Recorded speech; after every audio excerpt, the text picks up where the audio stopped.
Welcome to Real World Peaceful Parenting, a podcast for parents that are tired of yelling, threatening, and punishing their kids. Join mom and master certified parent coach Lisa Smith as she gives you actionable, step-by-step strategies that'll help you transform your household from chaos to cooperation. Let's dive in. Welcome to today's episode. We're going to begin today with me giving you a homework assignment right up front. I want you to take a minute to ask yourself this question. When am I most likely to be triggered while parenting? What are the conditions that trigger me the most? I want you to really observe and pay attention to the patterns or the situations or the conditions when you are most likely to get triggered while parenting. For many of us parents, it's when we don't get enough sleep or we get surprised. For me personally, I recognized recently that it's when a big storm is brewing on the horizon, but it never comes. And then I go, whew, okay, dodge that one. And I gain a false sense of security from that. And then another unexpected storm comes from out of nowhere, right on the heels of the avoided one, and whammies me at a hurricane intensity instead of what could have just been a passing shower. This is when I get incredibly triggered. And I've recognized this recently about myself. I'm observing and I'm paying attention to the patterns. Another one is when I ask for something to be done and I get confirmation that it's going to happen. And then later, I realize that it didn't happen and that I need to stay on top of it. In my mind, I already checked the box. Like, hey, can you put the dishes away? Sure, Mom, I'll take care of that. And then I'm in a rush to get dinner ready and I realize that the dishes have not been put away. But in my mind, earlier that day when my son said, sure, Mom, I'll take care of that. In my mind, it was already done. I get to check it off and forget about it. So then when I get surprised, there's that word again coming up on my trigger. When I get surprised that he still hasn't done it, I get really triggered by this. Surprises and I, no bueno when it comes to my parenting. Another mom admits it's when her husband gets dysregulated. She has a limiting belief that her husband only agreed to have children just for her. So when parenting gets hard for him, she feels incredibly responsible. She jumps in to rescue him and take his side, even if she doesn't fully agree with it, and then reiterates the husband's argument with vigor to her children, and that causes her to feel dysregulated towards and around her daughter. Again, from doing this work, from observing and paying attention to her patterns of when she's most likely to get triggered, this mom realized that when her husband starts storming around her daughter, she thinks she has to jump in and rescue him because in her mind, he only agreed to have children for her. And so this feeling to rescue him, even when she doesn't fully agree with it, it triggers her. This is a great example of a limiting thought that is not serving this mom, the husband, the daughter, or the family, and a really good opportunity to recognize the conditions for her where she's being triggered. Are the conditions that trigger you the most when you're in the car? Oh, that happens to so many of us, right? You're trying to drive and your kids are fighting in the back seat and you don't know what to do. You feel powerless to get them to stop or worried that you're going to get injured. Maybe the conditions that trigger you the most are after school. All day long, you've been looking forward to your kid coming home and also to play with your other child that's still at home, and your kid comes home grumpy and starving and tired and wants to be left alone. Maybe you get triggered most when it's time for your kids to get off screens because you're anticipating the meltdown that's going to come. Or when your 3-year-old comes at you with question after question after question, and you feel like you can't even think. Or maybe you get really triggered in the mornings when you're still super sleepy and just trying to put one foot in front of the other. Or maybe it's when you're transitioning from work to home. You've just picked your kids up from daycare, or you walk in the house and the TV's blaring and everybody's on their phone and you're trying to think about what you're going to make for dinner. So the homework assignment is to really consider, what are the conditions? What are the patterns where I notice that I'm most likely to get triggered? We as parents are often so focused and aware of our kids' patterns, but we don't often take the time to consider our own. Little do we know how often our triggers and storms ignite our children's triggers and storms, and we end up storming alongside each other. You feel me? Are you like, oh, girl, that just happened in my house this morning? When we're regulated and in our higher brain, if we know the conditions that ignite our triggers, then we can be aware and prepare ourselves. We can formulate a recovery plan to take extra time to regulate or regulate more often, either before, after, or during a storm. It can also be a great opportunity for connection if you share these triggers and this information, these realization with your child. And if your child recognizes these conditions in advance, they can also better be prepared and stay in their higher brain through your storm. And recovery can happen more quickly and easily without their storming alongside you. This is certainly the case in our house. My son knows that I'm most likely to get triggered when surprises come up. So sometimes he'll give me a heads up or tell me, hey, Mom, I have something that's going to surprise you. I want to give you a minute to regulate yourself. I love it. It's so great. The other day he came to me and said, hey, school's starting in a few days, and I always get really nervous before, so I want to let you know now so you don't get surprised when I'm extra crabby over the next couple of days. Recognizing the conditions as they are forming, you have the opportunity to ask your child and or co-parent for a little time and space before proceeding with the conversation or plans or question they presented, right? This is certainly true in my case. You can consider it like a traffic light. This is how I love to think about this. Green is when you are completely regulated, content, and in your higher brain. Yellow is when you see the storm starting to brew in the distance and the conditions mounting. Red is when you're smack dab in the middle of the storm, when you're completely dysregulated from a trigger and it feels like you have little to no control and your body wants to go into pure fight or flight. Now here's the thing. You want to learn to batten down the hatches at yellow and not wait until you're all the way in the red. Because when you're in the red, it's way, way, way too late. So one of the things that we talk about all the time in the Hive, my online membership community, which you can learn more about at thehivecoaching.com. One of the things we talk about all the time is this concept of green, yellow, and red. It's constantly checking in with ourselves as a parent. Am I at green? Am I at yellow? Am I at red? And the truth is, sometimes we're at yellow without our kids even being involved. Maybe we're tired, or we're hungry, or it's been a long day at work, or things haven't gone as planned. And so we find ourselves in the yellow, and it's good to check in with yourself and know this. I have one client who, if she doesn't eat on the regular, she finds herself in the yellow, and she's really starting to notice her patterns. And so she'll literally say to her teenage kids, hey, I'm super hungry and I'm in the yellow right now. Let me go grab a quick bite to eat and I'll come back and we'll resume this conversation. And as she's been modeling this for quite a while, green, yellow, and red, using this vocabulary, her kids are starting to talk about themselves and their regulation this way as well, right? So green is when you're completely regulated, content, and in your higher brain. Yellow is when you see the storm brewing in the distance and the conditions mounting. That's when you want to take action. That's when you want to work on your triggers. You want to work on the conditions. You want to notice the patterns to regulate yourself, right? That's when I say, oh, I'm feeling surprised right now. Let me take a break and regulate myself before we continue and before I get into the red, which is the eye of the storm, where you're completely dysregulated from the triggers and are in fight or flight. I love it, don't you? Green, yellow, red. So here's another example. One mom, again, in my online community, The Hive, recently shared that she recognized mornings present the ripest conditions for her triggers. Her 6-year-old daughter tends to start her mornings each day with a bunch of questions, one after the other, just rapid firing these questions at this mom. And the mom really struggles to stay regulated. She shared with us that she has learned through doing this green, yellow, red work, through really observing the patterns of her triggers.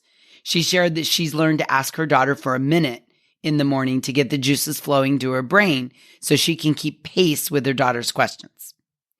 The daughter quickly learned how cooperating with the mom's request of taking a minute benefits the daughter and most often rewards her with the answers to the questions she's looking for. This is the essence of connection. She is saying to her daughter, I see you, and I recognize your need, daughter, but before I can help you, I need a minute.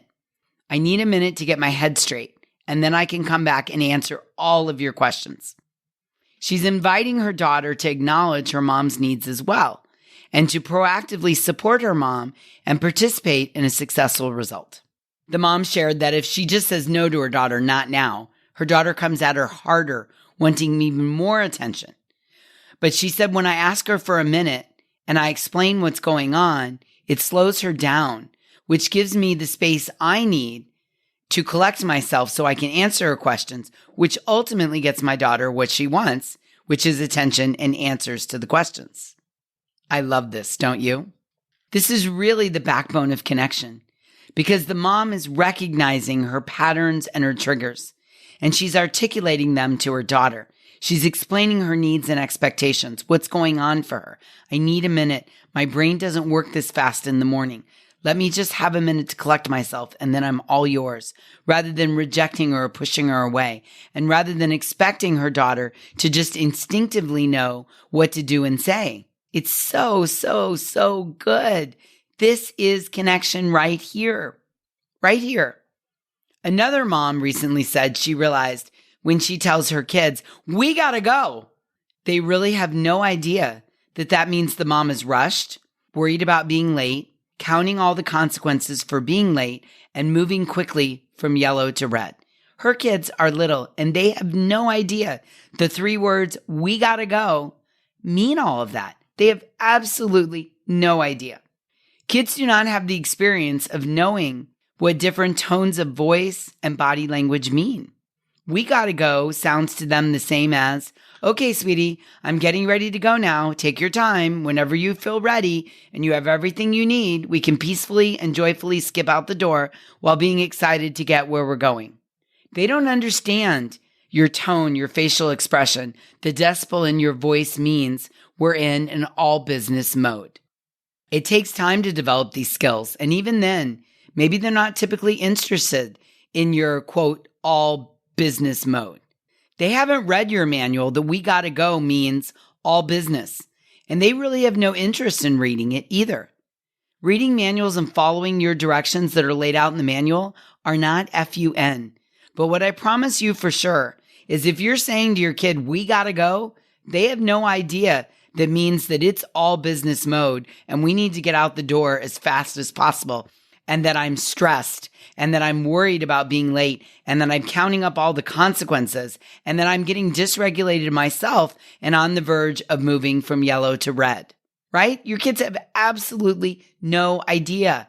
Again, they don't understand tone, facial expression, stress in the voice, that as your decibel goes up, it means we're in all business mode. They don't know it. This mom did a great job of realizing this pattern that she kept running over and over and over again. "Hey, we gotta go." And that pattern triggered her every time she needed to get everyone out the door. So she decided that since her kids really are little and do not understand the all business mode, she can't keep going to that as a form of communication. She said to me, "Lisa, I realize they don't understand it. They don't respond correctly with urgency. All business mode often leads to them storming as I'm rushing them and I'm yelling at them and I'm starting to get really upset. And when I go into an all business mode, it triggers me into storming right alongside them." Because she did the homework assignment and looked at what triggers her and what her patterns are, she was able to realize that when she says, "we gotta go," and it was meaning I'm in all business mode, and her kids weren't picking up what she was putting down, it was causing her to go immediately from yellow to red and storm right alongside her kids. Instead, because she recognized this pattern and these triggers, now she's working on things like getting up a little bit earlier. She told me, "You would have no idea what an extra 15 or 20 minutes is doing for our family in the morning." I'm like, yeah, I do know that benefit. She's also working on allowing more time to get out the door. She needed a little bit more wiggle room in the schedule. She's also working on staying calm when she thinks they might be late. Getting dysregulated, getting triggered, getting into a red zone doesn't help you get there faster, as a side note. And she's working on connecting with her kids to get cooperation, which feels better, gets a better result, and creates more connection with her kids and is a much better way to communicate than "we gotta go." Amazing, right? So think about this. The parent-child relationship is two-way. If you're only focusing on how to change your child's behavior and emotions through their triggers, you're missing half of the equation, which is why I wanted to focus today's episode on us as the parents, noticing our patterns and our triggers. We're 50% of the relationship here, and we have the fully developed brains. So we really need to spend time looking at what are the patterns we're running, where is the dysregulation caused by the triggers. If you want connection and cooperation with your kids, which I know you do or you wouldn't be here, you have to work on staying regulated. You have to work on storming less and less and less. When we work on regulating our emotions, we model that regulation for our kids. And in order for them to feel safe and secure, we have to model how to stay regulated in the face of big emotions. Because if we as the parents can't stay regulated in the face of their big emotions, how are they ever going to pull it off, learn it, or develop it? Right? I mean, really think about that. If we can't, as the parents who love them more than anybody and have fully developed brains, if we can't stay regulated in the face of their big meltdowns and emotions, how are they ever going to learn how to do it? Who's going to show them the way? I think about this all the time for you, all the time. And please hear this. It all starts with recognizing our triggers and our patterns as parents. And as a side note, the more regulated you are, the less you'll yell, threaten, and punish your children in a dominant way because you won't be in fight or flight. So today's homework assignment is to ask yourself, when am I most likely triggered? What are the conditions or the stimulus that triggers me the most? Is it in the morning? Is it after school? Is it rapid fire questions? Is it surprises? Is it when you get stressed about being late? Is it Thursdays when you're worn down from the week? Is it on the weekends when your kids get up at the crack of dawn? Is it when your kids won't get off gaming or you're anticipating telling them it's time to put the iPad away? Really look at this, examine it. What are the conditions or the stimulus that triggers me the most in my parenting? Your homework is to observe and pay attention to the pattern of when you are most likely to get triggered. Because here's what I know for sure. After 10 years of working with thousands of parents around the world, the more you as the parent work on staying regulated with and around your kids, especially while they're storming, the more you model regulation for them. Because remember, our kids don't do what we say, they do what we model. And the more they know their emotions matter, the more safe they feel showing their big emotions around you, the more connection you're both going to feel. And when you feel more connection, the more cooperation you're going to get. And it all starts with you. Yes, you. I know, you. I'm looking at you. So step 1 in staying regulated. Step 1 in staying in the green zone. Step 1 in moving from yellow to green rather than yellow to red is to identify your triggers. Look for the patterns. Look for them. It's like magic. They're just sitting there waiting for you to find them. So please do this homework. And listen, I'd love to support you in this work as you're finding your triggers. Feel free to DM me as you discover what your triggers are. I'm over on Instagram at _peaceful_parent, and I would love to hear from you. Share your triggers with me. Let me know what you're discovering. It's a game changer, I promise you. Sounds good, yes? Okay. Until we meet again, I'm wishing you peaceful parenting. Thank you so much for listening today. I want to personally invite you to head over to thepeacefulparent.com/welcome and sign up for my free Peaceful Parenting mini course. You'll find everything you need to get started on the path to peaceful parenting just waiting for you over there at www.thepeacefulparent.com/welcome. Can't wait for you to get started. Thanks for listening to Real World Peaceful Parenting. If you want more info on how you can transform your parenting, visit thepeacefulparent.com. See you soon.